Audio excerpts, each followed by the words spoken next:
Good morning, students. Today we go to the next part of applications of op-amp. Our first part is an integrator. This is an integrator. You will observe that the circuit remains practically same, only in place of the feedback resistor RF, a capacitor has been connected. That's all. Although I must tell you that a practical integrator is not so simple. There are a few more components are necessary. But now we are going to learn how an integrator works. So this is the basic structure. Now we know that in case of a capacitor, Q equal to CV, this you have learned in your school. If we take time domain differential on both sides, dq dt is equal to C dv dt. And dq dt is actually the current through the capacitor I and C dv. So for a capacitor, I equal to C dv dt. Next, we go to the same approach for finding out the gain. I in input current, since this is at 0 volt, is V in by R. And what is IF? IF is equal to current to the capacitor is C dv dt, C ddt of V0 minus 0. So that is C dv0 dt. Very simple. Also, we know IN is equal to IF and with a negative sign because the conventional current direction is in this direction. IF equal to IF. So what do we get? V in by R from here. V in by R from here is equal to V in by R from here is equal to C dv0 dt with a minus sign. From here there is a minus sign. Therefore we get dv0 dt or ddt of v0 is equal to minus 1 upon RC V in. So what is output voltage VO? Is just minus 1 by RC integration of in. So this is how an integrator works. So output will be actually integration of the input. Now let's go see how it works, right? Let's go here. Integrator, differentiator. This is the integrator. This is the same circuit. This is a capacitor C. And as I said, in a practical application, I need another resistor here, 10K resistor here. And this is the input. What input we have given? I have given square wave input, right? And square wave input, if it is integrated, the flat portion of the square wave should make a triangle because a flat straight line will be integrated into a sloped line.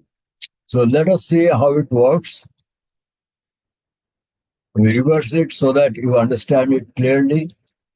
See, this is the input, which is a red line, and this is the output. The output is an integration of this straight line is integrated, but since there is a negative sign, it goes in the negative direction. If I put the negative sign off, then it becomes like this. When this is a flat portion, this is the integration. Then there is a zero, it discharges. Again, there is the integration. So this is how an integrator works, right? Now let's go to our original description again. We come here.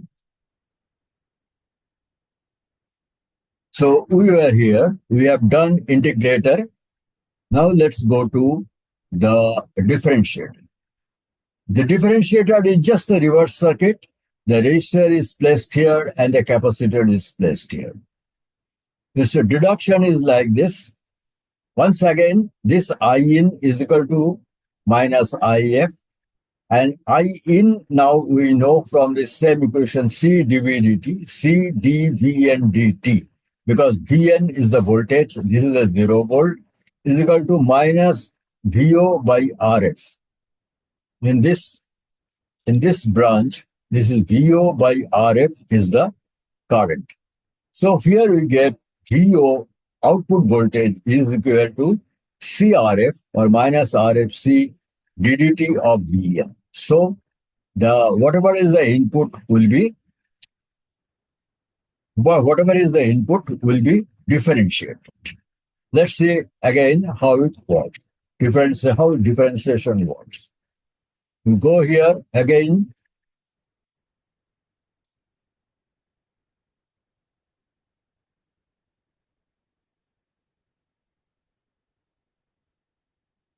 We come to this simulation circuit.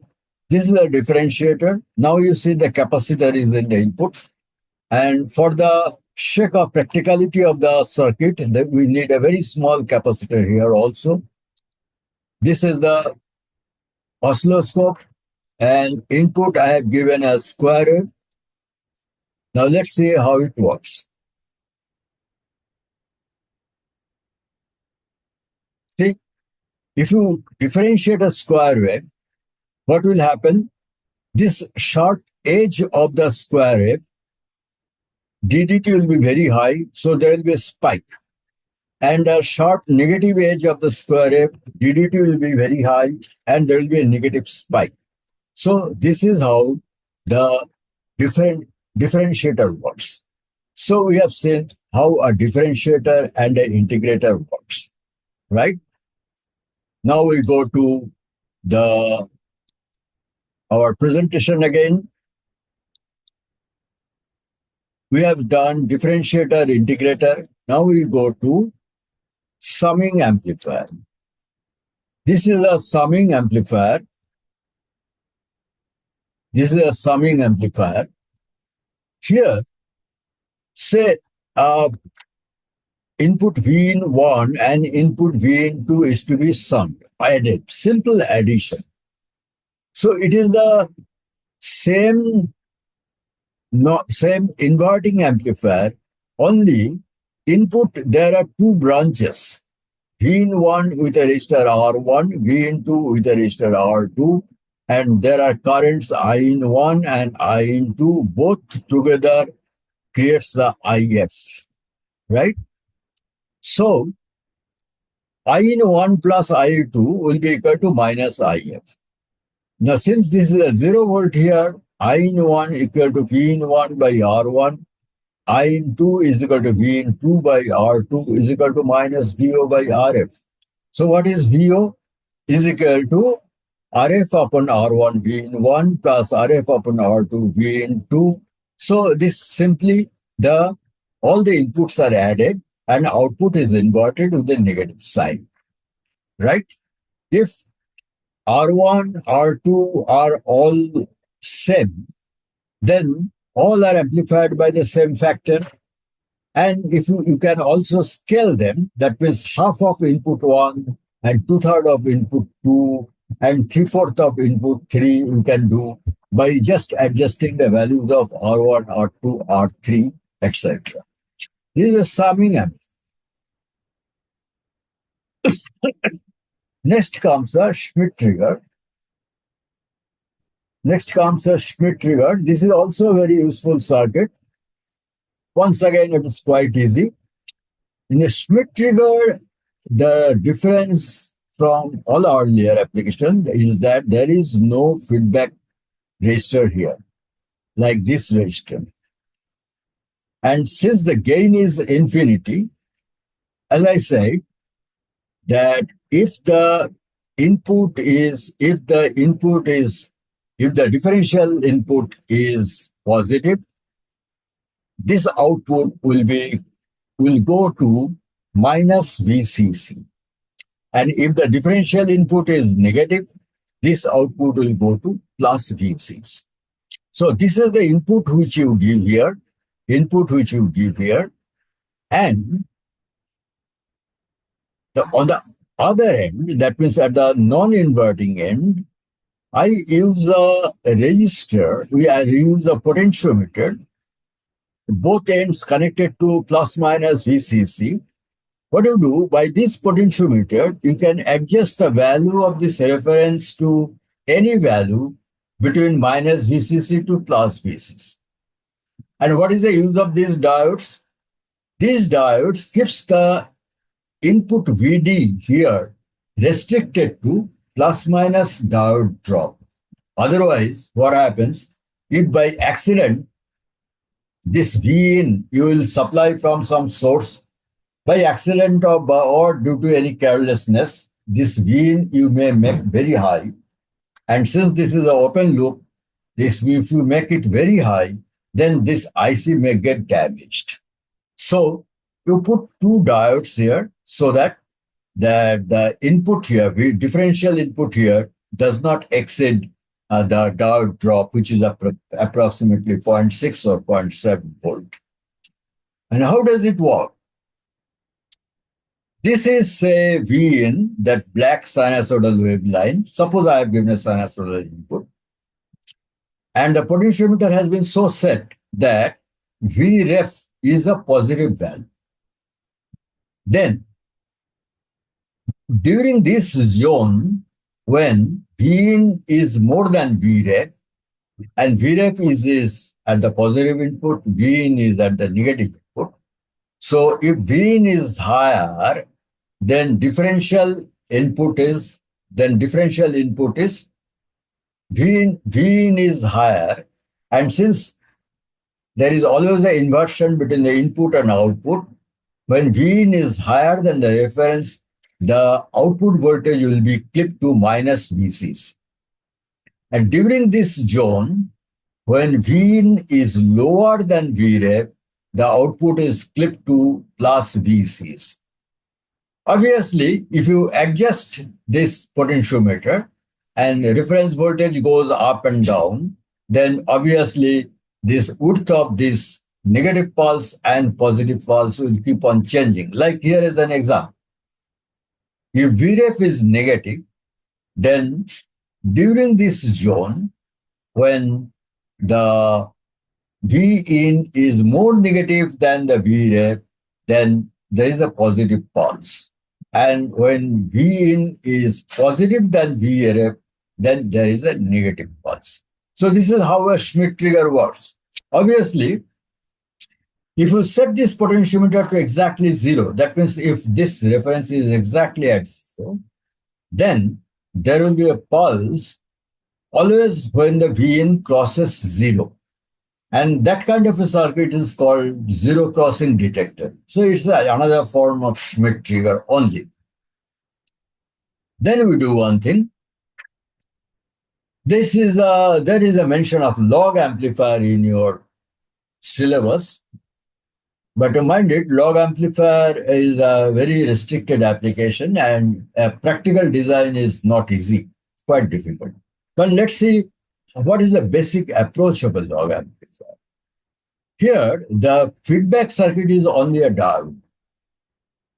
Now, you remember from your school physics course or first year engineering course that the diode current equation is like this: exponential to the power minus V0 by Vt, where V0 is the voltage across the diode, and Vt is there is an equation for Vt, and Vt's value is approximately 25 millivolt, and that is fixed. And I0 is the reverse saturation current of a diode. So this is IF. So what is the current through the diode? Is I0 multiplied by exponential to the power minus V0 by Vt. This is a standard diode current equation. And In is just V in by R1. V in by R1. If that is so, then V in by R1 multiplied by I0 comes here. It is exponential to the power minus V0 by Vt.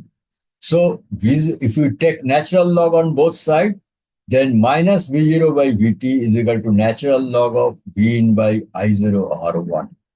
Or V0 is equal to, bring minus Vt here, natural log of V in. So output VO is a factor of or a function of natural log of input. This is the basic principle of a logarithmic circuit. Anti-logarithmic circuit is just the reverse of that. Tau is kept here. So here now input current is equal to I naught exponential to the power V in by Vt. Output current is VO by RS, right? So minus VO by this I naught, I bring it down here, minus VO by RF I naught equal to exponential to the power this. Now, exponential to the power this can be expressed as antilog of V in by Vt. This ln to the power inverse minus 1 is a symbol of antilog. It is not the reciprocal value. It is a symbol of antilog, right? So what it comes? V naught is equal to minus RF I0 multiplied by antilog of V in by V. So what we find that the output VO is a function of the antilog of input V in. This is the log and antilog amplifiers. Now let us see how these circuits really work. We go here to go to the simulation circuits. Integrator and differentiator we have seen. Now we go to summing amplifier. This is a summing amplifier. Here you see this is one input 10K. There is another input 10K resistor. There are two inputs, one input here, one input here. And it is the same 20K feedback resistor. So gain for the first input also will be 2. Gain for the second input also will be 2. So it is a straight summation, right? So this is the first input. I have taken a red line in the oscilloscope. Second input, I have taken a green line in the oscilloscope. The output, I have taken a blue line in the oscilloscope. Now let us see how it works. I'll reverse the display. Now, if I reverse, then green line you cannot see. See, the red line, of course, here I have shifted the DC values so that the one waveform does not fall over the other waveform. Just to make it clear, input 1, that means this input, is a triangular wave like this. And input to green line is a square wave like this. And output blue line is a summation of this. Say here, the one input is this, another input is a triangular line. So the output goes like this. Then suddenly one input drops. Then there is a negative straight line. So this is 0 plus this line. So it will be this line. So this is how a summing amplifier works. Now let us see the Schmitt trigger. In the Schmitt trigger, this is the potentiometer I was talking about, right? Now let us see how the Schmitt trigger works. This green line is the Vref. And this red line is the input. Now see, whenever the input is higher than the ref, there is a negative pulse. And whenever the input is lower than the reference green line, there is a positive pulse. I can change this potentiometer. Just wait, I'll change this potentiometer so to some other value and run again. See, now here, the potentiometer reference has become negative. Once again, whenever the input is higher than the reference value, there is a negative pulse. And whenever the potentiometer input is lower than the negative value, there is a positive pulse. So with this Schmitt trigger, by controlling the potentiometer, you actually can control the pulse widths. Positive means pulse on time and pulse off time. Of course, frequency of the pulse, total time period of the pulse remains same as the total time period of the input. So this is how Schmitt trigger everything works. So here we complete the part of application of op amps.